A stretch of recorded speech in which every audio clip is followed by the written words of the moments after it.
चली हम शंभू बाबा तमाम भोजपुरिया भाई के दर्शन जो कर प्रणाम करतली।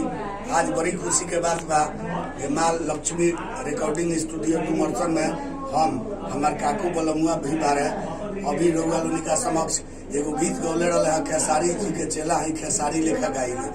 अतना ना आशीर्वाद दुलार प्यार रउआ लोगन देनी है, हमरा आशा ना पूर्ण विश्वास बा वही खेसारी खानी हमरा एहू खेसारी के ये छपरा का धरती से छपरा का माटी से रउआ सब आगे बढ़ाई। आई बाबू बहुत मेहनत करता रहे, जैसे वो मेहनत कैले हमरा लगे रह के आगे बढ़ले, जैसे इहो बाबू हमार मेहनत करता रहे। आई आशा ना पूर्ण विश्वास बा हमरा ये पूरा भोजपुरिया भाई लोग एहू बाबू के हमरा काकू बलमुआ के आशीर्वाद देके आ झंडा लहराई आगे बढ़ाई।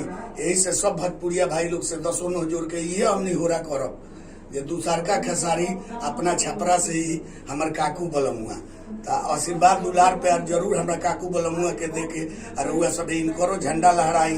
ये कहब जय हिंद, जय भारत, जय माता दी। चली अब काकू बलमुआ से कहब जे हमनी के पुरानका गीत ऊ खेसारी हमार जौन गीतवा गावत है एक करी गा के तने सुनाओ बाबू काकू बलमुआ। अरे हमरो के लगही सुतालिए आमा, अरे हमरो के लगही सुतालिए आमा, बेटर और पी के रोज करेले डरामा।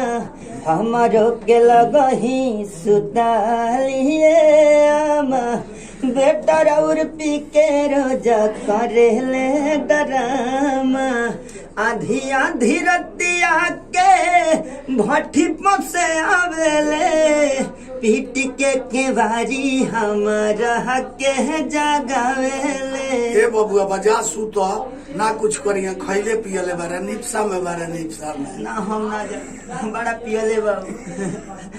अरे मारे खाती दौड़े लेके बसवा के खामा, हमरो के लगही सुतालिए आमा, हमरो के लगही सुतालिए आमा, बेटा और पी के रोज करेले डरामा।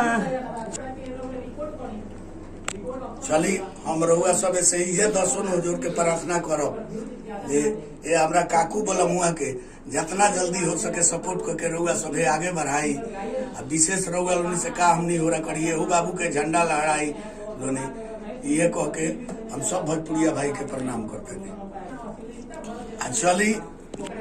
चली जैसे रउआ सब बहुत जल्दी झलकुटी देखत नहीं हमारा खेसारी भाई का जोरे बबुआ का जोरे, वैसे हमरा काकू बलमुआ के भी धमाका होई या गर्दा उड़ी और रउआ सब का बीच इनकर वीडियो जाई और रउआ लोनी आशीर्वाद दुलार प्यार जरूर देब।